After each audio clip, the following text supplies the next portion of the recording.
without my personal approval. Convenience. We have financing sources for almost any situation. We offer on-site registration processing, and we have maintenance programs for years of stress-free ownership. And now open for all your maintenance needs. Our full-service repair facility, where oil changes start at just $19.99. Call today for your appointment or just stop by. So save thousands and deal with the dishes. Route 32, North Franklin. Or check us out online at dishfranklin.com. Or ring us, 860-383-4750. Make a dish. Hello, I'm Miranda Mahoney, Project Coordinator of Grizzled Pride, your drug-free community coalition. We want to help you keep your kids safe during this challenging time. Social distancing is still in effect, and so is the social host law. Reports are coming in that teens are contracting the virus at underage drinking parties. Parents, allowing underage drinking on your property could land you in jail for up to a year, plus fines. Another reason why you should not provide alcohol to our youth. For more info, go to grizzledpride.org. grizzledpride.org. grizzledpride.org.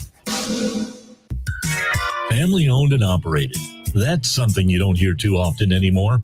Highway Campers of Plainfield is now 3 generations in and going strong.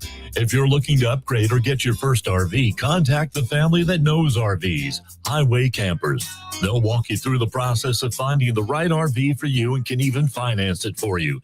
Visit www.highwaycampers.com and find your home on wheels. After all, home is where you park it. Highway Campers is a proud supporter of Griswold Youth Football.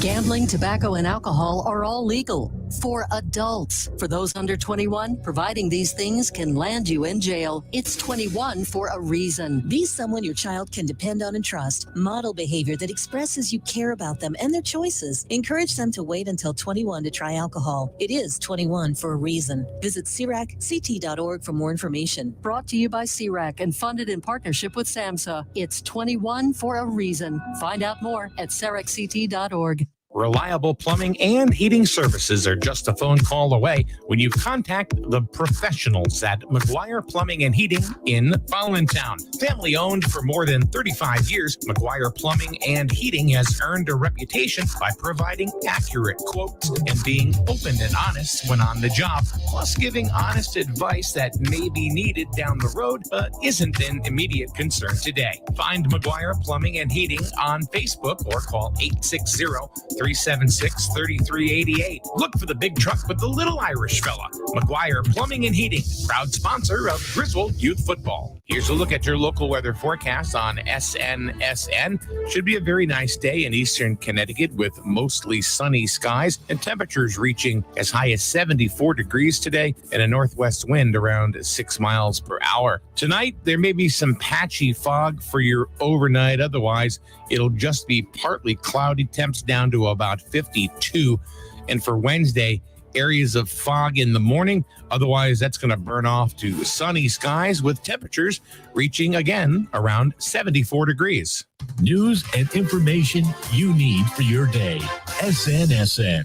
So here we are trying to do some sort of project really quick. And you're getting it, aren't you? No. Oh!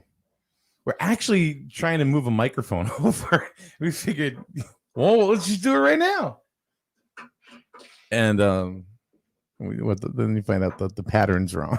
Yeah, I figured that you're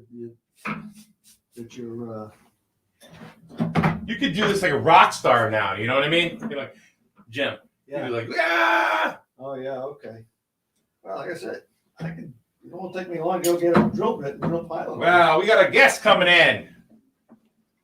You can do it later. Jim Barney does everything. He does absolutely everything. I don't think there isn't anything that he can't do. Now I have this friend that lives out in New Haven. Oh, here comes. Ready? Go.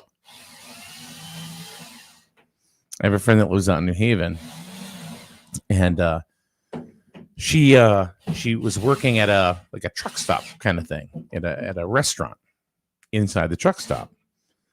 And I remember she messaged me one day and she goes, Jesus. She goes, and she used to work for me years ago. Her name is Shannon. And she felt like she wasn't really going anywhere or whatever. So next thing I know, she decided to take the bull by the horns, started working for this other lady. That was one thing. She bought a house, remodeled the whole thing herself, opened a daycare in the house, and now just published a book. So I sent her a message. I said, Jesus. I call her Sprendel. It's a combination of her first and last name. I said, is there anything that you can't do? Apparently not. Well, I guess you're going to be on that microphone now. What's up, Jim? Oh, You got to position that microphone for you. what's that? Let's see. Are you on? I don't know whether I'm on or not. Yeah, you there got you the go. controls. Yeah. Well, no, you got to talk into it. That chair's a little wonky, isn't it? It's a little what? It's a little wonky for what we're doing. It's a little bit high, yeah. Yeah. But it's a little bit better than that one. That's the one Paul uses. I know. And yeah, he sits down here like he's a little fox hiding in the den. Over there on Retiree Row. That's what I call it, Retiree Row. So Heather Summers will be in just a little bit. She got stuck in traffic. There's some road construction where she's at, so she'll be here pretty soon. So we'll be waiting on Heather Summers. One thing that I'm pretty proud of in this town, and that's its athletics. Griswold, in specific, Griswold youth football. Yeah. So there have been so many kids that have come through the Griswold youth football program and have gone on to other things, so. When you say other things, are you referring to in the sports world? No, I'm talking about, you like going to like private schools because, they got that base. I mean, of course they have talent, but, they have that base of knowledge, when it comes to learning football in the Griswold youth football system. There are two boys that Killingly have right now that are from here, but the boys go to the VOAG program up at Killingly High School. Mm-hmm. One being Soren Reef. He's a Griswold kid. Went through the youth program. What a pickup that would have been for Griswold High School. But he decided that it would be a better fit for him to go to the VOAG program. So good for him. So he plays football for Killingly High School now. Went through the Griswold program. Well, I'm really Cold Gear, another one. Just recently, he's at a private school right now. It would have been. They were looking forward to having him at Griswold, and they found out that he wasn't going to be there. They were depressed. Well, I'm glad. I'm glad that some of our young people are going into the Voc Ag field. As you know, I've been concerned about food for a long, long time, especially the fact that our farms have largely been gobbled up by major corporate entities. The family farm is almost a thing of the past. I mean, I don't know if there's many family farms that actually can make a living at it anymore. I would think, I mean, I'm not a farmer, so I don't know the semantics of it at all. Yeah. I mean, I have a garden, grow stuff, eat it, and that's it. But I mean, I don't know what profit margins are, what you'd sell things for, where would you sell it at? Other than a market downtown. Yeah. I mean, I don't know, you probably recall, my family comes from a long history of farmers. Mm-hmm. I mean, my great grandfather had almost 1,400 acres up there in Stratton in Jamaica. Yeah. So I think it's kind of inbred in my genes. I'm not sure. I mean, I've never done any farming in the sense of farming. I've had a hobby farm, but that's, a cow and a few sheep, and I used to cut about 25 acres of hay at one time in my earlier lives. And, I like the dirt. No, I've never personally had a farm. I've had probably a 20 by 20 garden before. That's as good as it gets. But I'll tell you, just in that alone, we were able to get more squash and tomatoes than we could ever possibly eat. Yeah. It's amazing what you can actually grow. It started out about 15 years ago. I figured, I'm going to plant one tomato plant, see what happens. And it was from a seedling that I did it. Yeah. And I just wanted to see. I had said, if I get one tomato out of this damn thing, I'll be happy. You probably got 50. Yeah, I got a ton. Yeah. And I babied that little plant, and it just kept producing, and it was great. So Melissa and I didn't. We had a little bit of a garden last year, but the year before we had really good stuff. Oh, that was when you were in Canterbury. Yeah, we were in Canterbury. Yeah, and the landlord at the time from the place that we were renting from, after I was real proud of the garden, so I took a picture and sent it to him and said, "Hey, look what we did! This is great! You didn't ask us if you could rip up and ruin the lawn." And I'm like, "What? Are you serious now? Are we seriously talking about this?" Did you have much of a lawn, or was it like most of them all weeds? It's a nice lawn. Yeah, but it was large enough that it really didn't. It looked good. Having a garden, towards, the back left of the house, and you could still see it from the front. And the funny thing is that it was her brother-in-law that actually dug it up with his backhoe. So that was here comes an ambulance. There goes my ride. Well, I saw the Jewett City truck, the heavy truck, go by a few minutes ago. But yeah, I got here just in time for the end of the show. No, we got time. Do we? Okay. We got time. I was like, all right, I really am just coming to take you out to breakfast. Okay, that's all right. Traffic is unbelievable. It's terrible. It was down to one lane. Good to see the you. DOT. How are you? I'm good, thank you. Do I have to put these on? Would you like the chair? You don't have to. No, I don't want the chair. I have sciatica. All I want to do is stand. How the hell you been? I've been crazy busy. You look wonderful. It's been a long time since Thank you. I haven't seen you forever. So do you. Yeah. You look skinny. You on a diet? No. You do. Why do you look different? I don't know, dark shirt. It's the dark shirt, right? I think so. I do that too. I like the way she's dressed. She's dressed kind of early spring almost, So well, it's hard to, it's freezing in the morning at my house, and then it's 80 in the end. So it's crazy. Yeah, crazy. So yesterday I was dressed for the morning, and I didn't have a second to change. Whoa! I did this last time too. God, and in between my meetings that I'm doing on the phone, I'm stacking wood. So a girl on my own heart. Let me tell you. Oh, so my husband laughed when he came in the door because I'm like, yep, and stacking the wood, making a little tower. So, how are you guys? Pretty good. Pretty good. Pretty good. Yeah. What's going on? I heard there's a big election coming up. Every town, there's a lot of signs. I wish I was in the sign business. I'm telling you, huh? I don't understand that. I'll be honest with you. That's maybe something you could talk answer. to. Signs don't win elections. Just so I don't get it. I mean, they spend a ton of money on signs. I don't. I recycle my signs because. No, I know you don't. I mean, I remember somebody.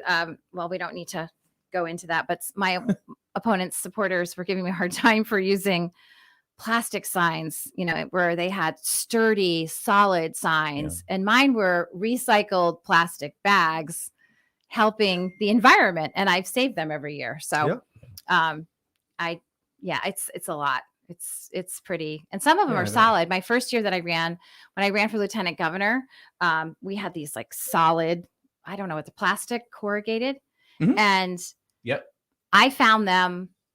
There were people that were homeless in the part of Groton, and they had stolen the signs, which is fine, and they were using them as like shelter. Yeah, I used them to save my chicken coop. And so when you looked at my chicken coop, it was Malloy, Stop Malloy, Heather Summers. But my chickens loved it because it was really good insulation. So always recycling. I saw something. I'm a troll extraordinaire. Oh no! When it comes to, I have to learn that social skill. media. I'm terrible at that. I don't know how to do any of that really. You set up a fake account. How do you do that? Everyone's like, that's a troll. Like if you go to their space, like there's no information. It's like a picture of a flower or a lotus or something, but not. Oh, I have a troll account. Well, absolutely. Don't tell me about that. I don't know how to. Somebody will come shut you down, right? Nah. Well, they have to figure out that you're the troll. 5 years. So, but it's not anything that I use anything to like comment on different, Oh, it's just to look at other things. Just to kind of, like look at stuff, kind of a little. I think I found some trolls when I was running for office because there was certain people that would just, you could say it's a glorious day and we've cured cancer. And they were like, negative. Sure. And when you go to their site to look, because sometimes you're like, who, I'd like to reach out to this person. Yeah. It was like Trolls. a name with just a couple pictures of like a landscape and no friends and this, that, and the Or other a thing. fake picture of a dude or a lady. Well, yeah. How would you all know that? together. You can wouldn't really kind of tell. Can you? Oh yeah, you can tell if it's something that was downloaded off of Mhm. Google or something. It looks See, like we this is an can't tell ad. because we're not trolls. I can't tell. Oh no, I can tell. I can Right. tell You the probably pictures. get Yeah. more savvy as you. Well, it's like anything. All I can do is it's enough that I can do to try to post stuff.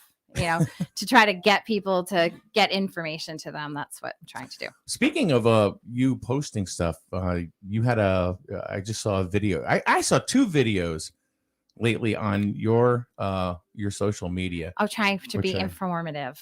Well, no, but I thought it was really cool. There was this one you posted with these whales. Is that so That cool? was amazing. Wasn't that, I could watch that all day. That was amazing. Amazing. Wasn't that? Yeah. What it was is it was a person on a surfboard or like a Kayak or something? board or whatever. I think it was a kayak. Yeah. And a whale comes up. Whale board. Not whale board. What do you call it? I can't remember what it's called. Oh my God. What do you stand up? What do you call that thing? I can't think of what it's called. The paddleboard. Paddleboard. For 10. Wow. Paddleboard. I couldn't think 10 of the name points, of it. Jim Barney. Right. Wasn't that? I would have been It was amazing. I would have been mortified. terrified, but wouldn't you love to have that experience? Also terrifying, but Yeah. how awesome. So this whale in this clear water, it was, I don't remember. It was off the coast of someplace that looked really nice. But it wasn't that far out. And there was this paddleboard person and you could see, there was drone footage. So you could see the whale under the board. Mhm. I mean, it was this massive whale. I don't know what kind of whale it was, but I don't either. there's this little paddleboard and there's this huge whale and it's going under the board. And then it flipped over and The whale flipped over. Yeah, not the board yet. Anyway, the whale flipped over and the commentary said it looked as if it wanted to play. And it was like a dog on his back. And then he nudges the board. The whale actually. Yeah, Yeah, he just nudges kind it of with gave his it a gentle flipper. push, as they Right. say. Yeah. And then he kept swimming around it. It was awesome. And then they said, I think the comment said like, and then something miraculous happened and he dove under and then there's another whale. Yeah. You could see the paddle person start to paddle when the whale went away Yeah. and then pull the paddle back in when they were under. But what an amazing What experience. was It this was, on yeah. something you posted on I Facebook? I found it because Because I'm an I get animal your lover. emails about you. It wasn't in an Yeah, email. that's No, because I it don't was, remember seeing it. Yeah. You got to troll Facebook, dude. it was, all these different animal things. I thought that was an amazing thing. What an experience that would have been. Now, another thing when it comes to the oceans and the water, I mean, you're very concerned about that ecosystem, and you just went on a boat ride as well. That's the other did. video that I saw. Yes, we Connecticut has the ability, I'm not sure how it's going to all shake out here, to designate along the southeastern Connecticut shoreline almost to New York. So probably from, I'm going to say, I don't have the map in front of me, but from like East Lyme north towards Stonington and then out halfway in the Long Island's, it's not even a sound, but before you hit Fisher's Island. And that whole area is super rich in wildlife and everything that actually starts the larger fish and mammals being able to live in the ecosystem. It's like this beautiful estuary. And if we can get the designation as a national marine estuary, we are eligible for federal dollars to come in that we can use to study the effects of what we're seeing, whether it is like that the sewer treatment plants aren't working and there's too many nutrients in the water, so it's killing off species. They can track species that are coming in that we've never seen before. They can track, water quality. They can look at why the eelgrass is dying, and you need the eelgrass for all the crabs and all the little things for the fish to eat. It just gives us access to federal dollars. And at first I was a little concerned because whenever you do these designations, everyone's like, okay, well, what's the regulatory? If they find something, then are you not going to be able to do anything in your yard if you live on the water? Or is it going to prevent our shell fishermen from being able to shellfish? Yeah. So everyone is very nervous, but we went through the whole document and it doesn't do this. This is not regulatory. This is just to bring in research dollars. And UConn Avery Point would be heading Just up right there. Right there. They're heading up sort of the designation of this, and they would be involved. And it provides our young people an opportunity to do research when they're in college. And also, we have a marine high school down in Groton that the younger students could find out, how do you do research for science, and maybe they'll get interested in different technologies, etc. And when we were out on the water, we ended up running into some shell fishermen that were actually picking up oysters that day. And we asked them about their opinion, because we have to get the business people, the people that are working the waters, to be engaged. And they were all for it. They said, this is amazing.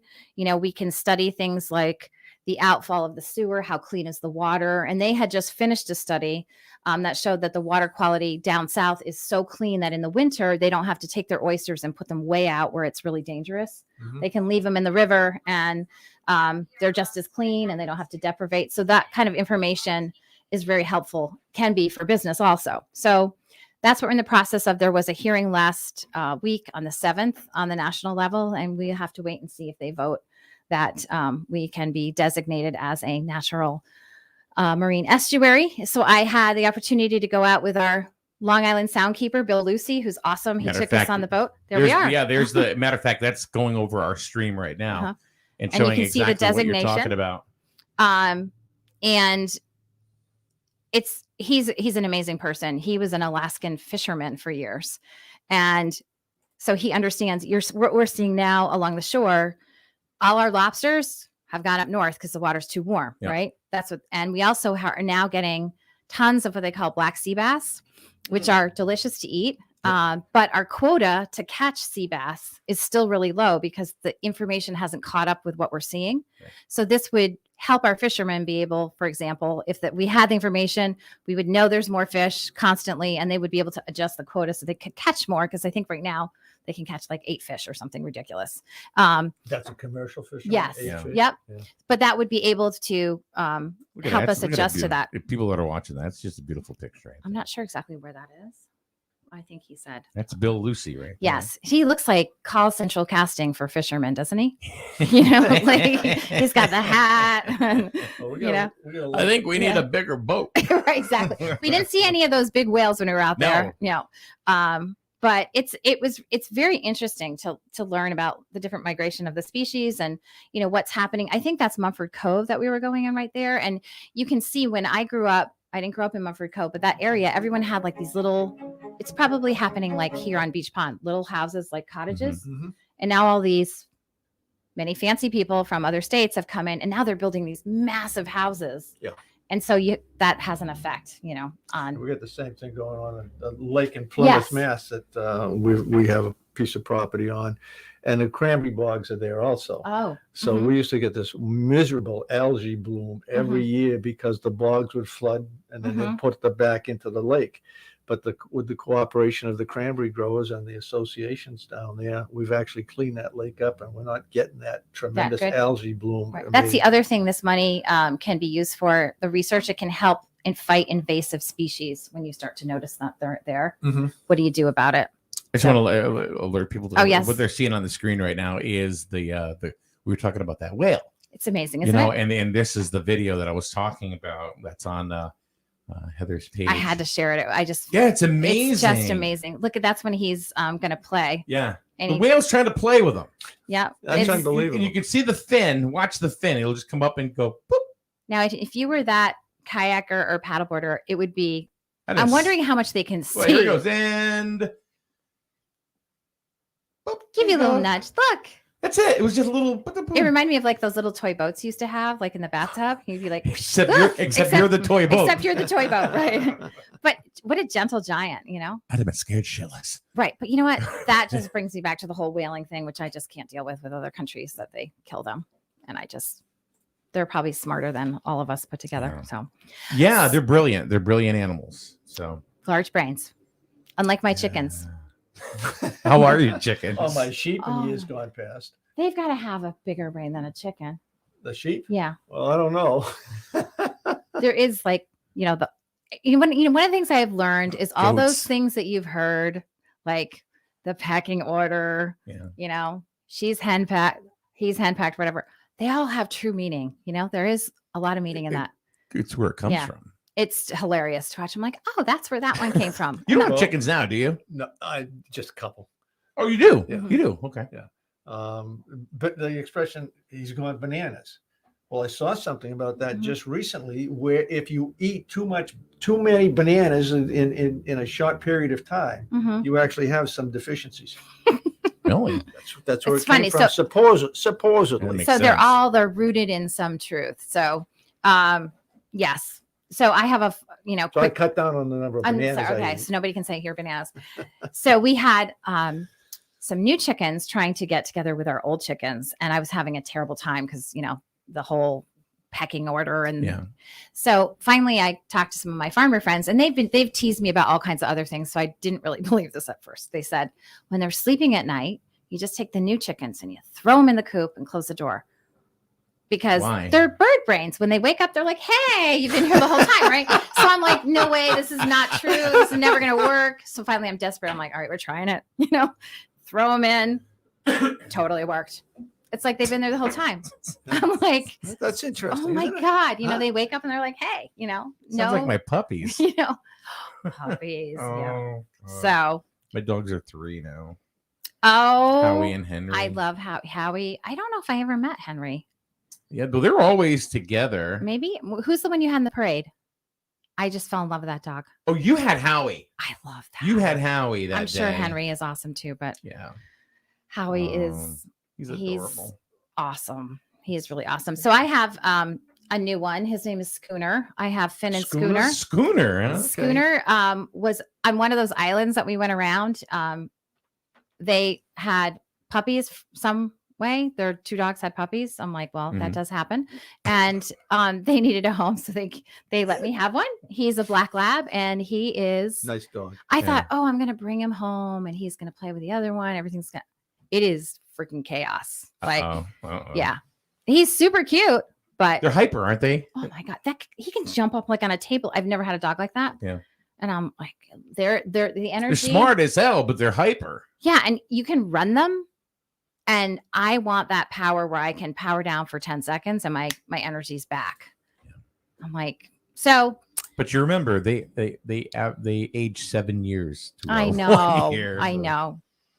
I know. So the subject you brought up, and we kind of like went away from it, is there's an election coming up. There's in every municipal election across the state of Connecticut. So people have asked me a lot, like, who do you support? What are you doing? And I want to tell people that are listening, I think my best advice is look at your town, look where you are. If the person's doing a good job, just take your parties and kind of not check them at the door, but put them aside. This is not about sending a message to Washington like we all heard last time. This is about who you think the best person is to run your town. Okay. Whether, they're an unaffiliate, they're a Republican, they're a Democrat. I think that's really important. I think we're losing that in this partisan world and media that we hear that, oh my gosh, all Republicans are bad, all Democrats are good, or vice versa.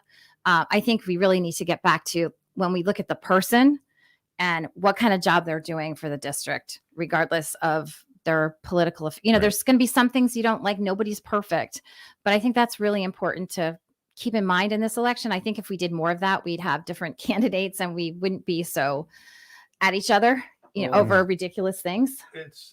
I've asked both Republicans and Democrats. I hate this party system. I literally hate it. Right. Okay. I wish it would go away totally. Right, because many of us, we can't cherry pick. We're like this and this, and like you have to pick one. Yeah. Most of them I've talked with agree with me, but yet they still run under the party system. It's really hard to not run. If you're running locally, it's different. But if you're running this is locally, I think locally, it's easier to run as you could run as an independent or something like that. But when you run for higher office, it's the system is set up so that it's nearly impossible. Even like if you wanted to run for state rep as an independent, let's just use that for example. I have to raise X amount of money and then I get a grant. That independent, if they run and they raise the same amount of money, they don't get the same amount of grant, which is something that we've tried to change because they try to discourage that party. That's why I say you got to know the person. There may be a Democrat that's fiscally conservative. They may be a Republican that's socially liberal. You have to figure out who that person is. I think that's the best advice. And I'm giving that advice across all my districts. In Stonington, we have both Democrat and Republican town committees have endorsed an independent. In Sterling, we have Democrat and Republican endorsing the current first selectman, Lincoln Cooper, who took over when Russell Gray passed away. Yeah. And then other towns it's split up. Groton is like a battle zone. It's like, this corner or that corner, which I don't think is helpful. And I do think it's important. You guys have a system here where you have to have some minority representation. So if you have two selectmen that are Democrat, then the third seat is a Republican, right? So you have some balance. Right. And in Groton, you run at large. So you have 9 counselors, and it's been all one party for 5 years. Really? Yes. And so you don't have a voice that may have a difference of opinion. And so what you're seeing now in that case is you see 9 people fighting amongst themselves in the same party. So anyway, that's my advice is go look for the person who you think is going to serve your community the best. I absolutely agree with you. I mean, I vote split tickets every year. Right. Heather, we have a question from Stan. And Stan says, don't you think the Democrats are trying to change the very fabric of this country? This is being said from a Reagan Democrat. And he said, thank you for your great work. The Democrats in Washington, I would say yes. I'm not. And the state of Connecticut, there are a group of, so there's 90 Democrats in what they call the Progressive Caucus. And many of them are brand new. They were just elected, and they've never actually been to a public hearing where there's people, because everything's been on Zoom for 2 years. Yep. Yeah. So they haven't really got their feet wet on how things should work. And there are a lot of policies, I think, that are moving and changing our country in a way that is not helpful. I think that's probably, I don't think that's all Democrats, but I think it's the Democrats that we see in power, at the highest level. And probably when you have the Democratic head of the Senate of the state of Connecticut saying, if you don't vaccinate your child, we have DCF for that. That is not okay. I believe our country was based on freedom and choice. And, that has to go along with if you decide to get vaccinated or not. I believe. I encourage people to get vaccinated. I think you should get vaccinated if you're a certain age or if you're in a high risk group. But I don't think that the government should be mandating what you do as a medical treatment. Absolutely not. And have them read the Nuremberg Code. That's kind of where we're seeing even the state. I feel I've had so many calls from state employees. There's state union employees, and they're being told, if you don't do this, then you're going to lose your job. Mm-hmm. And just to keep it in perspective, I think this is important. We weren't saying that we didn't have a vaccine. We were parsing out the vaccine because I was on that committee, and everybody was waiting. But now our infection rate is 0.08%. Yeah. And now we're mandating. So let's also keep this in perspective. And this is not Heather Summers being dramatic. This is not partisan. It was an article in Law Enforcement Today. You can actually bring it up if you want. It talks about all this testing that's been done in the state of Connecticut. Our governor, under his executive orders, designated certain testing companies to have all of our business. One of them is called Seneca 4. Who owns Seneca 4? I do not know. Mrs. Lamont's hedge fund. Oh, okay. Okay. They have made $343 million off of the testing that's been sole sourced to them. It was a $35 million no bid contract under the executive orders.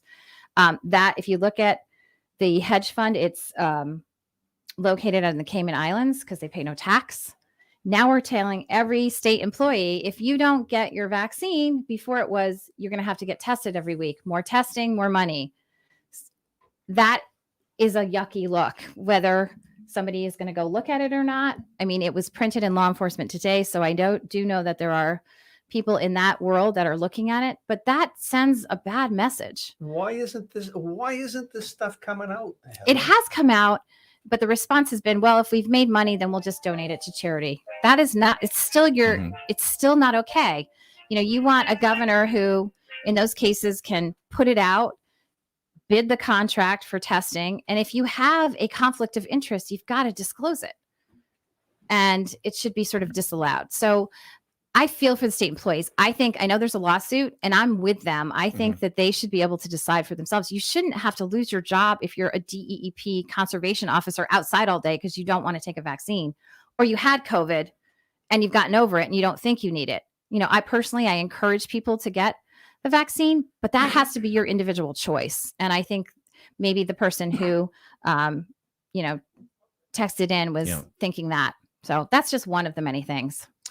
Stan says, that's what I'm afraid of. And the fiscal responsibility of this Congress, our local politicians, our Democrats, and I feel have done well for us. So it's really right. Same what thing, you've same been thing. saying, Right. I think I will say I work with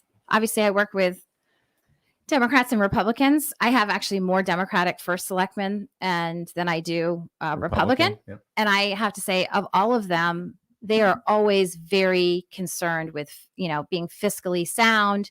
They're not out,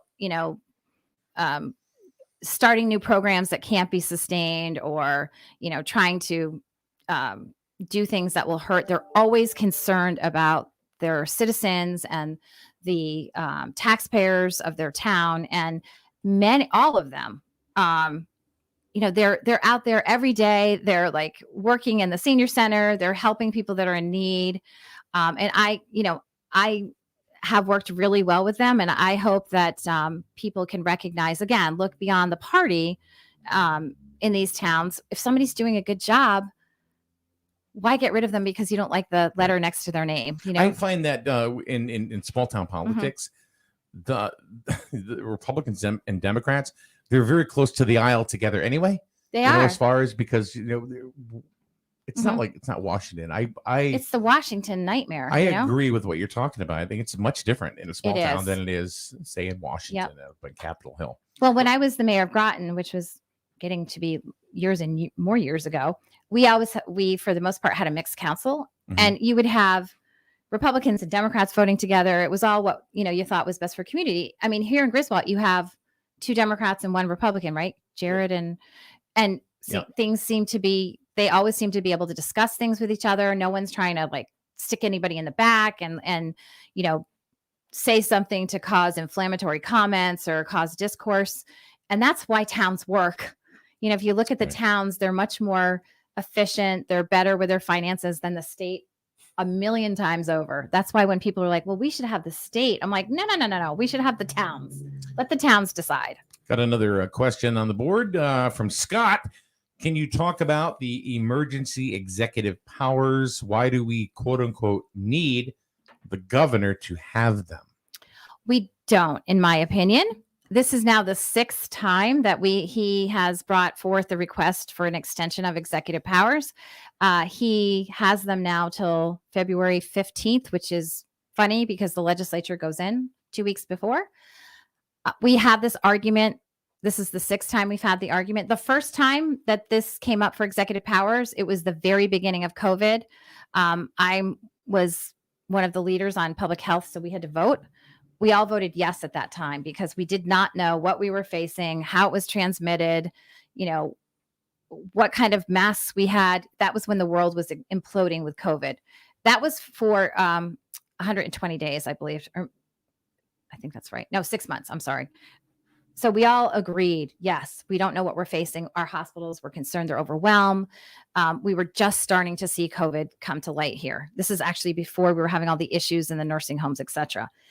Then we came to the second part. From that point on, I've been a solid no. I don't think that you need a governor when the infection rate is 0.08%, when Connecticut has done a very good job getting people vaccinated, when he is telling people to go to concerts, kids are in school, we'll pay you this. Why do we need to be under executive order? There is no reason for that other than the fact that, these no bid contracts can continue. It also gives the people that are in power cover, because all the bad things that nobody's talking about that have been happening in the state of Connecticut, you can say, oh, it wasn't me. That was the governor. We were under executive order. You've heard him say he needs it because we will lose $2 million of funding from the federal government for like SNAP benefits. We have $481 million sitting in a bank account at the state of Connecticut that has not been allocated from the American Rescue Plan. We can certainly use $2 million out of that to help extend SNAP benefits for people. Everyone's on board with that. So against this particular one, again, we had bipartisan opposition. I was a no. Kathy Austin was a no. And it was really interesting to watch the votes, because if you looked at the board, there were Democrats that had voted no previously, and the vote was getting really close. And all of a sudden, 3 people that voted no before, they took a walk. Oh. They were in the legislature and then they disappeared. So it was a pretty close vote. So I do believe that there are Democrats that obviously voted with us no, but that feel that this has gone too far, but for some reason they can't make that vote. I actually got in a little bit of trouble because I was in one of my moods that day. And I said, with all due respect, we do not need a Lord protector. It's time to take off your crown. All right. So now with that being said, a state representative had some comments. And Dauphiné. Yes, I just am learning about that because I've been really busy. All I will say about that is that Anne will have to, she will have to be able to talk about why she invoked that comparison. I don't feel personally that comparison is something that I would have ever used. I think that we should. Her statement is right on the screen. You can read it. Well, why don't you read it to us? Because I don't know what I don't want to say it, to be honest with you. And I think because I don't agree with the comparison. Yeah. I think that when we make that comparison, and you know what, that comparison was made to our former president also, and I thought it was terrible then. I do think that that is such a sensitive and devastating time in our world's history that is not something that Do you know what was said? No. Oh, well, then I will read it. And this is a quote from State Representative Anne Dauphiné. King Lamont, a.k.a. Hitler, dictating what we must inject into our bodies to feed our family. Well, I'll tell you, I support what she said. Okay. Well, I think that Anne does good work for her district. And I think that, she's clearly can speak for herself on that. Mm-hmm. I just, I think that the reference to my reference to take their crown off the head means we don't need a Lord Protector. It's time for Connecticut to be able to be on our own. Yep. I can understand, the pushback, and I can also understand the analogy she was trying to get across that just did not. I think the wording was very harsh. I do understand what she was trying to say. I don't agree with going that far. Well, I don't agree that anybody should be mandating who takes a vaccine. I think many of us agree with that. I think that was a very controversial bill that we had in the legislative session last year. And it wasn't mandating vaccines for children, for example, in school, because they're already mandated. It was stripping away somebody's religious right to object to a vaccine. That's what it should have been titled, and it wasn't. You and I agree on that. We've talked about that a bunch of times. I just didn't understand. I did not like the word and who she compared to. Follow the money, okay? I think that's there was already the big issue. Allusion to Lamont's wife having a company that's gotten $330 million. Okay, follow the money. Go back. Who's funding much of the NIH, and the CDC? The pharmaceutical industry themselves are funding 40% or thereabouts of the research that's being done. So do you think King Fauci, I'll put that on there with his crown, do you think he cares whether a few of us die from the injections? Now start thinking about how many people have actually died, okay? And you can't believe any numbers you see out there. But supposedly this attorney from Ohio, Thomas Lenz, has a whistleblower that's saying that the data has been manipulated and that there's 47,000 that are showing up through the Medicare system, okay? Harvard University, a study they did more than 10 years ago, said that only 1 to 10% of the VAERS reports that should be made are being made. So if you take the number that the CDC put out there at 15,000 deaths from the vaccine, and now they're changing that to 6 because they've manipulated the numbers again. You take the 15,000, and if that's only 10% being filed, that's 150,000. If it's only 1% that are being filed, there's 1.5 million people that have died from the injection. I think that's a really complicated discussion, and I think that when we say things like the pharmaceutical companies are paying for the NIH, I could say that about my company when I have to file to get a clearance, and FDA doesn't approve anything; they just clear it for market. I have to pay a very large fee. That fee is used to pay for the people that do the review of the product, etc. I think VAERS is a system that is complicated. I do agree. I know that there are people that have adverse reactions to any vaccine. And sometimes the physician, who is the person who is normally the one who will write up the adverse reaction and submit it to VAERS, they're overstressed, they're overworked, and I think sometimes they drop the ball and they do not submit it. But you as an individual have the right to go onto the VAERS system and to submit an adverse reaction if you choose. I think that the data collection on COVID is very complicated. I do know that if you, let's say that you're in the hospital and you are on your way out and you have cancer and you're on hospice care, if you got COVID and you died, that death is recorded as a COVID death.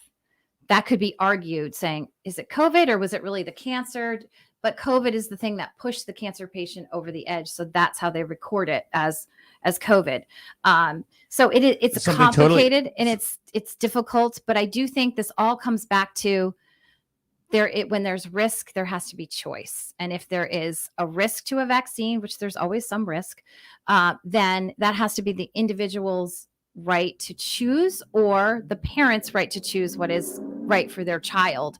When we start talking about if you don't get this vaccine, you lose your job. I know there's a young woman who lives here who's a teacher who ended up quitting because she's not ready to take the vaccine. Respiratory therapists, which we desperately need, that maybe had a bad reaction to the first vaccine, didn't get the second one, won't take it.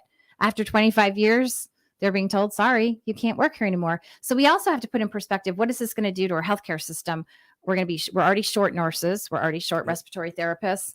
When you are in the hospital previously, and let's say there's a flu outbreak, if you choose to not get the flu vaccine, you can do that, but you have to wear special personal protective equipment.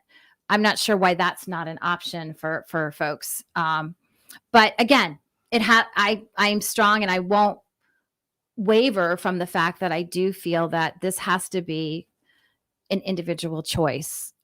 It's not okay when a government is starting to tell you what you must do in that respect, because that could lead to other things, and what happens right now if the government says you have to take this vaccine and you have a bad reaction, you have no recourse. Yep. So that's why with risk, there has to be choice. I, again, encourage everyone to get a vaccine because I've seen the choice of not getting it and what that can lead to for certain individuals. And I will share a story that is 100% true and is frightening. We have a young friend who is 36. He was very overweight. Sorry, Dan.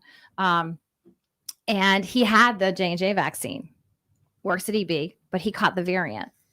And he got so sick so fast. He was intubated for 2 weeks. He had to be proned. He had such low oxygen levels. I can't even tell you what they were here, but he was purple. And he will now he's alive, thankfully, but many of us didn't think he would live. And he will now have to have rehab in Pennsylvania where his family is and not be able to come back probably till after Thanksgiving. So if you catch this disease, it is serious. It can kill you. And this is somebody who was vaccinated with a J&J vaccine.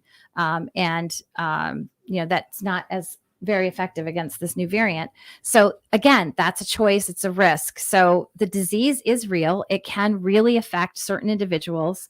I'm not sure we really understand why certain folks are more prone. We do know that being obese is a huge indicator. Diabetes is a huge indicator.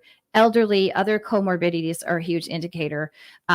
So those are all the risks that we do know at this point in time. But where there is risk, there has to be choice. Can't disagree with you there, Heather. Okay. Well, that was an uplifting conversation. It was Jim's been wanting to do that for a while. I keep pulling him back, but he saw the end there and he took it. So, well, the thing is, if you've got a decent immune system, you're gonna be pretty damn near okay. Okay. My prediction, and I don't, I wouldn't bet on that because I don't bet on anything anyway. Because not even sports book. I don't know anything about sports. I just I like the uniform. That's good. I'll vote for them. You want to know something? The Boston Red Sox and the Tampa Bay Rays last night. Mm-hmm. I do like the Boston Red Sox. All right. Well, that was an interesting game, wasn't Lori it? Sorter, one of the Borough Burgesses, put up on her Facebook page. It's just a friendly little competition. Mm-hmm. Now, Lori is famous for these cookies that she makes. I've heard her name before. Oh God, these cookies are unbelievable. It's like, I don't want to say it, but it's like crack cocaine where you just have to keep eating them. It's just they're delicious, and it's like sweet. So does she sell them? Salty. Well, she should go into business. She does for fundraisers. Okay, and she's made good money at it. Good for her doing it. But she donates them also, like when we have a retirement for the police officers. She that's so nice. And has a little retirement. That's awesome. Thing for them. So anyway, she put up on her Facebook, was she like, whoever wins get my cookies? Guess the score. He had to guess the score. Was there like hundreds of people guessing? Oh, it's about 50. That's a lot. People want 50. Those cookies. Yeah. Oh, this was before the game started. If you know about her. Right, exactly. This is before the game starts. Yeah. Your boy. Did you get it? You got the cookies? She's making cookies today. Awesome. Lucky you. What was the score? I don't know. 6-5. 6-5. Wow. Yeah. The Red Sox were leading 5-0 at one point. Yeah, they almost blew it. Yeah, they almost did. But they did not. Like Bill Buckner's booting that ball at first base there about 30 years ago. He's dead. Is he? Yeah, I don't think he ever recovered from that. I can still see that play in my mind. Oh, I can too. Yeah. Remember who hit it? No. Mookie Wilson. Oh, yeah? Oh, no, it was Mookie Wilson that it scored. I don't know. Maybe I really don't know. Yeah, I don't know. All right, so now I have another question. Oh no, no, it's kind of just something out of my own thing. Okay. Unless you have something that you want to talk about. I was just going to say, I think this week, and you'd have to verify that with the selectmen. I think the selectmen had talked about doing a coffee in the park kind of thing. Come and ask him any question you want. I thought he was going to do that this Friday, but we'll have to find out if he's still doing that. We'll find out tomorrow because Todd is going to be here tomorrow. Okay. Todd's going to be here at 8:30 tomorrow morning. Mm-hmm. And then it was Mookie who hit it. Okay, thanks, Ray. Scott. Ray Knight scored. So, by the way, Scott wanted to say that thank you for your answer. Oh, you're welcome, Scott. He's the one that talked about emergency executive powers. Yeah, if we could end those, some people get very agitated. They're like, why can't you do something? Why can't you bring it forward? We've tried, but there's not enough of us that feel that he shouldn't have them. So it's democracy. There's 20 of us and there's this over here. So speaking of maybe, cookies and the selectmen having coffee in the park and events, that too. I was thinking marijuana cookies. That's why you said cookies. I thought you were. No! Oh my God! Do you imagine? No, I can't do that to Lori. I can't that's do why that. I thought you were going with it. That's like sacrilegious. Cookies, I can't do it. Those cookies are amazing. I'm telling you. I believe you. I have to try. That's not something I probably can have in my house because I would just eat them and eat them and eat them. You got a sweet tooth too, huh? I don't. I have a sweet and a little salty. I like salty. Like, if it's salty and sweet, like for me, if I'm like binging, I'm gonna be disgusting and lick the salt off the Doritos and put the chip down, which is really gross. Kinda. It is gross, isn't it? She licks the salt off and puts them back in the bag. No, not in the bag. I agree. No, but you're right. Have some chips. So I'm like the salt. I like the salt rather than my husband loves sweets though. So speaking of events, there's an event coming up, and I didn't know if I was going to breach this. I'm not sure I know about this event because you're all smiling. It's going on pretty soon. It's going to be in Plainfield. Marjorie Taylor Greene. Oh yeah, no, I'm busy that day. Yeah, me too. When is that? I'm looking at 23rd. it right now. That's my dad's birthday, and I'm out for that. I'm not. Yeah. No. It's the 23rd. 23rd sounds like 23rd. What's your take on that? Do you have an opinion? If you don't, say I don't have an opinion. But I mean, on which part of that she's coming here? Yeah. I'm not exactly sure what the purpose is. Is she coming to rally people or? I don't know. Yeah, because I don't think there's any. Maybe she's just coming to visit. I don't know. I don't think that there's any I shouldn't say that. I don't know if there's anybody running for office that's going. I don't think so. I know that there was a rumor that Mike France, who's running for Congress, was going to be there, but he's not. He's not involved in that. At all. So I'm not sure. I think this is being promoted by a radio station. Is that correct? I don't know if 94.9 has I know they're big fans of 90. I know they're big fans of 94.9. You know, but and there's and Lee, I think and everything, and that's cool. But this is Kevin, right, with his podcast. I don't think it's his event. Or is it his event? I think it. I don't know. I honestly don't know whose event it is, to be honest with you. But I am busy that day. I'm not going to be available, and I will not be there. So Daryl Nadeau, who is a business owner here in town, says as far as the Sandy Hook is concerned, I don't think she should be allowed in this state. I don't know much about her other than just the blibs that I've seen. But anybody who denies Sandy Hook is not somebody that has my credibility at all. What was she denying that it even existed? Yeah. It didn't happen. Oh, right up there. I guess she is in this almost the same school of. I know people who Jones lost children in that. I know state reps that were there, and it is. I remember that day specifically we had, because I was traveling internationally, and I had call after call after call from our people overseas because they didn't know where Sandy Hook was, you know, and they knew Connecticut, and they were saying, "Are you guys okay?" You know, the whole world grieved with that. So to have somebody deny that it is just, it's unacceptable, you know. So they're gonna. It's 94.9, I believe, is a part of it. I don't know. There's a big thank you on the KNH website, you know, or the Facebook page for 94.9, I guess, supporting it and everything. Really, I haven't been following it, so I really can't say, but I can tell you I will not be there.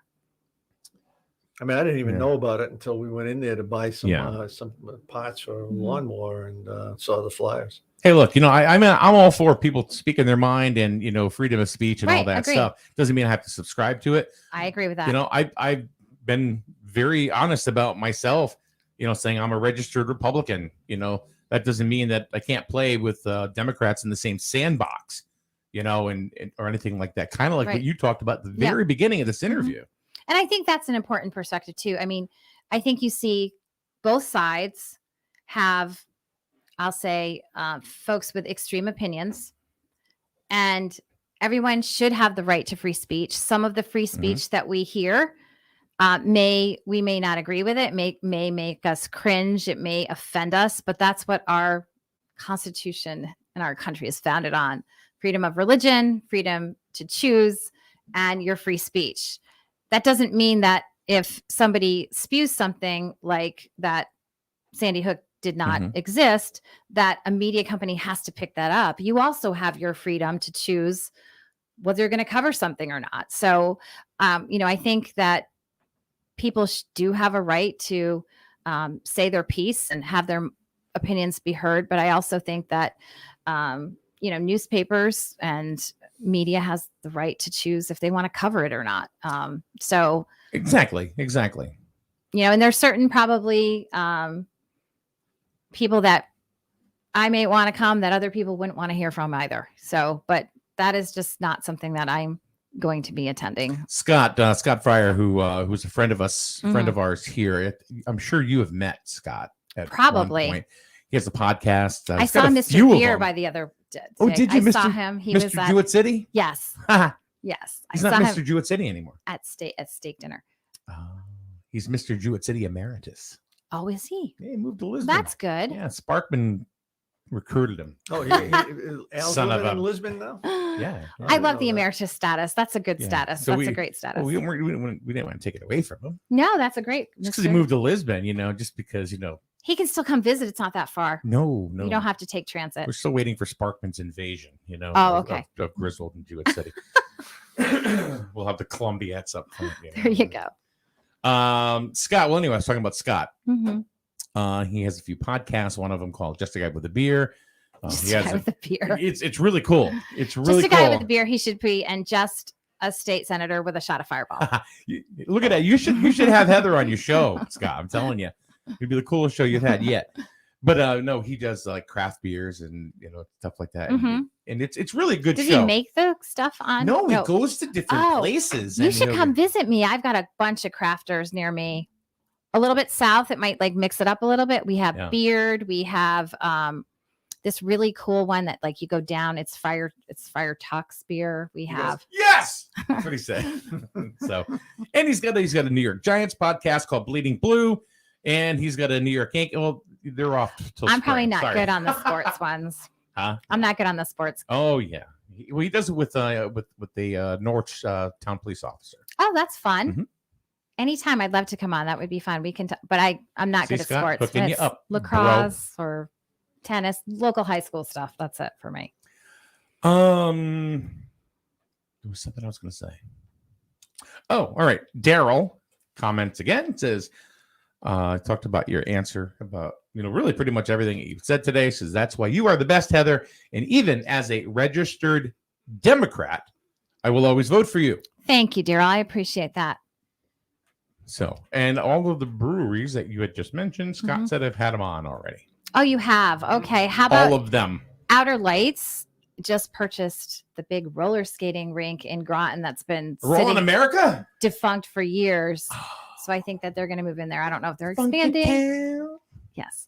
So we could talk about all the bills that I've put through for craft brewers, trying to be able to help them be able to sell more beer directly to people rather than have to go through distribution, because nobody wants to distribute your beer if you're not selling any. And the only way to grow your market is to have people taste it and be able to take a couple cases home. So we were able to make some progress, but not as much as I would have liked to see, and, our another great show for him, if he's interested, it's a little deviation, but there's, our local wineries that actually grow their own grapes here in the state of Connecticut. I just did that. I worked on Harvest Day. They have a disadvantage over other wineries that just buy their grapes. So the farmers that are growing our grapes, that would be an interesting segment to watch. I had we actually started a podcast called Wine. It was spelled WHINE, but it was a wine bottle where the letter I was, right? Mm-hmm. Corn. That's cool. Right? And what it was 3 women that would sit and drink wine. And just, it's like The View with wine. And bitch. There's 2 bloggers, these young girls that do that, and they're hilarious. You had them. Oh, they were 2. You had them come into the station, didn't you? Yeah. We filmed it downstairs. Actually, we actually have a Facebook page and all this stuff. And we actually did it, but because of conflicts and scheduling, we couldn't. Lisa Coe. It was all Lisa Coe. Oh my God, she would have been hilarious. She was. You should go look. Oh my God, I'll have to go look back. Just look at Facebook. Yes. WHINE wine. Oh my God. And she's like, we did like 2 or 3 episodes, and she's flipping hilarious. Well, why don't you bring it back on a monthly basis, just once a month? That would be fun. She'd be so good. I mean, she's just hilarious You know anyway. how often I've seen her? Okay, we literally live 6 houses from each Is that other because of her now. new job? Because she's so busy? Yeah. Well, good for her, I guess. Is she happy with it? She seems to be. Good. Yeah. I did Mhm. call her to tell her you were going to be here today. And she's like, couldn't make it. whatever. Can't. Yeah, make she's it. like, yeah, whatever. I don't care. I'm going to deal with summers. Right. I want to come visit her in her new facility though. Beechwood. Mm-hmm. It's amazing. Yeah. I love that place. It's great. Bill White. Yes, he's great. Well, Mike knows. Him and I got a history. Oh, you do? He runs the facility really well. I always He's a say, good guy. if you have a loved one, I have my list. I don't want to say it publicly to, offend anybody, but and you have some really great places here too. But there's some places that you would not want your family The upper member to echelon. go. You would not. You'd be like, nope. Mm-mm. Yeah. But Beechwood is beautiful, and they do a really good job with their patients, as do many of them around. Bill and I here. used to both work for Radio Shack Really? back in the day. I remember Radio Shack. And him and I were always like 1-2 as far as sales. I can see people. that. Okay. I mean, we're talking region, not just like Connecticut. We're Right, I talking can like from see that. Connecticut all the way up to Maine.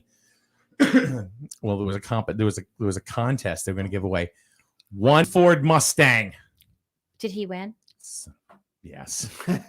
Wow. And then there was something else that came up, and and it was That's always a a friendly competition. We were friends. We still That's are. a pretty awesome Oh prize. yeah, oh yeah. Oh They my gave away God. some stuff. Some Let me stuff tell you. then, huh? So the next contest was a cruise. Did you win that one? I told him. I said, "You are not winning this one. I am going to win this one." And it turned out that I beat him. I did beat him Yay. by like $300 in total sales because I sold a computer. I would have Sunday bought a computer myself. on a Sunday, and it clinched it. He was like, "Oh man!" And I'm like, "Yeah, Nova Scotia, here I come." But it was really Good for kind of you. creepy on that cruise because we could go either on a scavenger hunt when we got there or a tour Mhm. of Halifax. So we said, "All right." So we went. So the person that I was with said, "Well, let's go on the tour." I said, "All right." So we did. The problem is that the last place they took us was a cemetery. It was a cemetery where people died On the cruise ship? for being on a cruise. No way. Titanic. Oh, not your cruise. Oh my No, God. I've never been to Halifax. I heard it's beautiful. they brought people on a cruise to show them where people died from a cruise. You're like, Yeah. And Rose from the movie, yeah. not a real thing, but a real thing.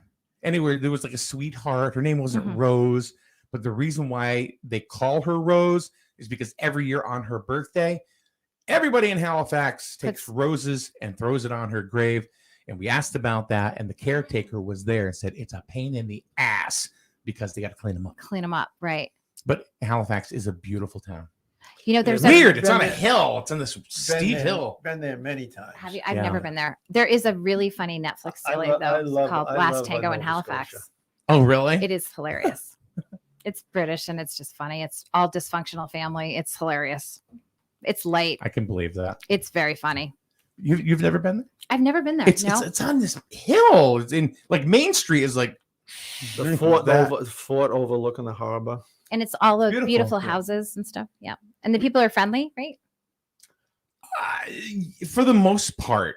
For the Mhm. most part. However, don't try to exchange dollars. Oh. Yeah, no, they'll take you. Mhm. They'll take you to the cleaners on the exchange rate.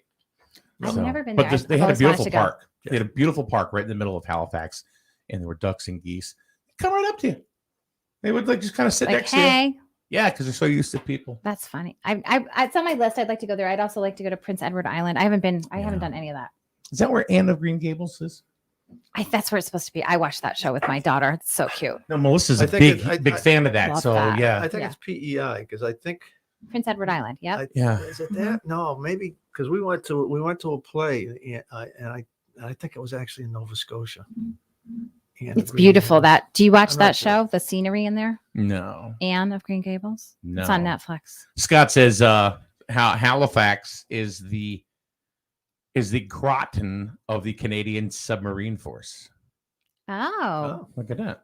Okay. then I should definitely go. I can't go anywhere. And Stan says only place in Canada that they're safe. Oh, and Melissa, wow, Melissa, you're actually listening today? Woo, I'm surprised. Yes, PEI, and she's been to Green Gables. Like I said, she's a big. It's fan actually of, really a thing. Oh, it's a thing. Yeah, I didn't know that. It's Yeah. it's real. I thought it was just real thing. It is. She's. Is it gorgeous, Melissa? It looks gorgeous in the Netflix series. Well, maybe you should convince her also to start up doing the wine series again, because she was a part of that as well. I think Melissa was part of that. That would be a really fun show. Bob says, very nice place. Go visit.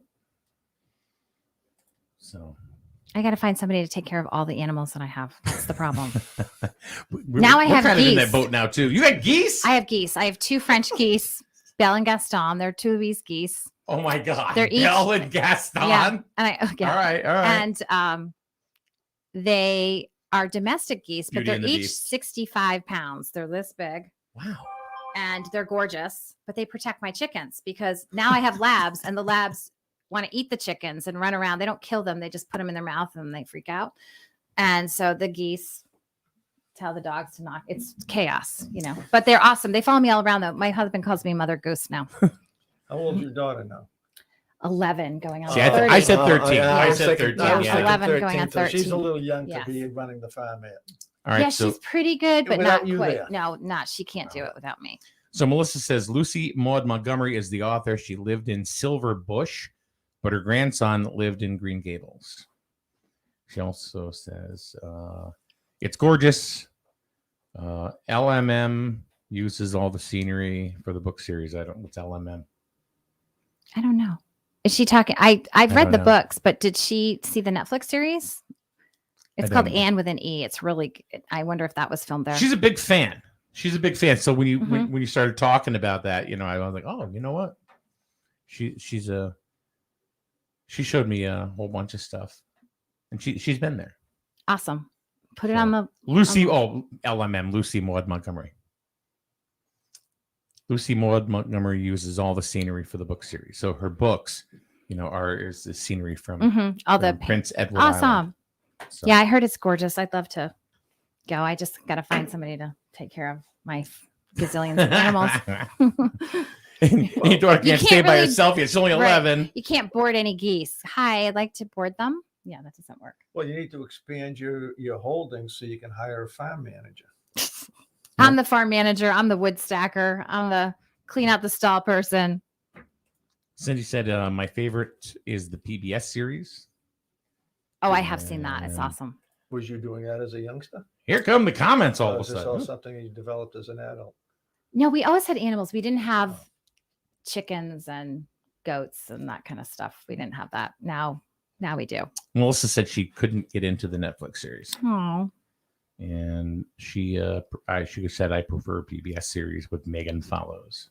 I'll have to have. My daughter loved the Netflix series, and it was harmless to watch. So I'll have to get her on the PBS. And she knows Yes. this stuff, so I'm not even going to.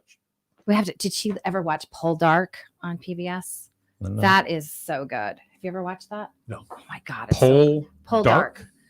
It's really good. Either her or Cindy may say something. But anyway, we got to go. It's 3 minutes at 10. Wow. So thank you for. Absolutely. I'm going to come back on time next time. I should leave at like That's all right. 6:30 to get here on time. I can't. I'm like, I'm actually on time in the car. And then I shouldn't be complaining because DOT is actually doing something. But, it's Oh. right. Here's an interesting question for you. Uh-oh. Try to get out of here. we have one branch of government that is saying CO2 is harmful to the atmosphere Mhm. and all the rest of this, okay? And then we have another branch of government over here that is cutting down thousands of acres of trees, okay? Now, if I'm not mistaken, trees take CO2 and convert it back to carbon and oxygen. Mm-hmm. Are you talking about on the side of the highway? That's Yes. what I'm talking about. Yeah. Yeah, they have a specification to cut the trees down to a certain thing to help prevent accidents and so on and so forth. And it's been what I have learned about government is that I call it the permanent bureaucracy, people that are in they work in DOT or DEEP or DOC, and they're there 25 years. They have all the ins and outs. We're sort of the temporary people. We come and go and come and go. It's really hard to effectuate change. Even if you pass legislation saying you're going to do this, sometimes they just don't do it. Yeah. So that's why you need, I think, a very strong leader at the top that can bring those department heads and those folks that are working in that system to see a different light and see a different way of doing business, because some of the things that we're doing in the state of Connecticut are not working any longer. As a ranking member of public health, mm-hmm. can you commission a study to look at the benefit versus the risk? Okay, so they're saying they're cutting the trees down to save some lives. I didn't think about it from how many lives are we potentially losing because of the other side of that mm-hmm. equation? I think that would be a good thing to work into when the governor wants to do like a TCI tax for carbon emissions. That would be a good study to have in there. Mm-hmm. The TCI bill is basically raise your gas rates, and money will go into a fund amongst states that will have a board that will decide how that money is spent. And it's supposed to help reduce the number of people that want to drive cars.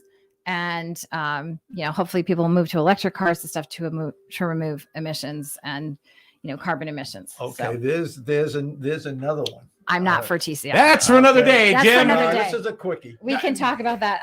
Do not support that. All right, Jim, go ahead.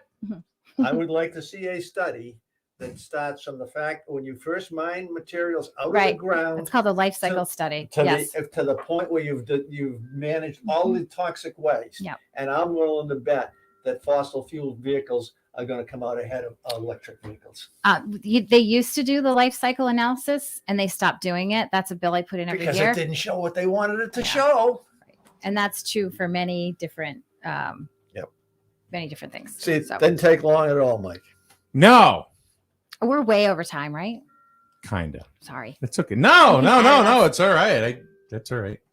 Thank you for coming. You're going to come again? Yes, please. I'd love to come. I feel bad inviting myself, but I'm like, I got to get out there. No, I'm glad you did. Glad you did. So we had a lot of good things. We have more catching up to do on like some of the other bills and stuff that we can talk about next time. But you can phone in anytime, Yeah, I never think to do that for some reason. But in person is so much better. Oh, of course. Yeah. It's always nice to have the person in the studio. So that's why you don't want me sitting over there in the corner. No, I would rather have you on camera. So people, you're like the Wizard of Oz at that point. You're pay no attention to the man behind the curtain. So what did we do a couple of weeks ago? You made up some snarky name for me. What did I call you? He's you? pretty creative. He is. You're very creative on that. All right, so we got Todd. I was just going to say, if you find out that they're doing that on Friday, let me know. Maybe I'll. I will. Sounds good. Because I got to find out because I want to know. Yeah. So, but Todd will be here tomorrow. Thursday, we had psychics. I met them last time. Uh-huh. I'm kind of scared to do the reading. I don't know if I want to know. And then Friday we'll have Kevin Cunningham from Plainfield. And then Monday we'll have the Griswold Town Democratic Committee on Monday. So I should get Lincoln Cooper to come in here from Sterling. Do you know Lincoln? I've never met him, and I've never reached out to him. Since I had reached out to Russell Gray on numerous occasions, but unfortunately he's Russell's the away. one who told me about the chickens. Oh, really? Yes. He's well, you know what? I have just a great Russell story too. Russell. Okay. Sorry. No. He's all right. These guys are farmers. They have a lot, they don't have a lot of time, to do Facebook and all that stuff. But I told Russell, geez, Russell, I ended up getting a rooster. And I don't know what to do with a rooster. Your cookers need it. Because we're not supposed to have roosters where I live. And he's like, well, you could take him to the vet and see if he could be fixed. So I'm like, really? So I call the vet and they're like, just laughing, totally set me up. And then he said, well, you could, he's like, those emojis you all talk about? I'm like, yeah. He said, you could really send a message if you took that rooster and you nailed it somewhere. That would send him. I'm like, I am not doing that. He was just teasing with his big grin. And then he said, well, I think I have somebody that will take your rooster. So it's like I'm going to send my daughter into the automotive shop and ask her to go in and get some blinker fluid. Exactly. The same kind of thing. Same kind of thing. But, all right. A lot of shows coming up this week. We hope you keep with us every single morning. We go live at 8:30 right here on SNSN. Heather, thank you so much. It's always an honor and a pleasure to have you with us. Thanks for having me. And again, if anybody needs to reach out, you can call Mike because he knows how to get me, or you can go to heather.summers@cga.ct.gov. Or you're on Facebook. You have you have your senator Facebook page as well. Yep. Jim, pleasure as always. Thank you. Very poignant. Try to be. You know that. Thanks for everybody Thanks for everybody for participating this morning. Have a great day, everyone. Bye-bye. And I want to thank her. Breaking news this hour from townhall.com. I'm Jeremy House.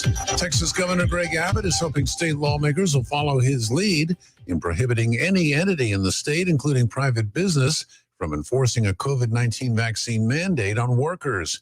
Abbott issued an executive order to that effect on Monday. It's not clear if the latest order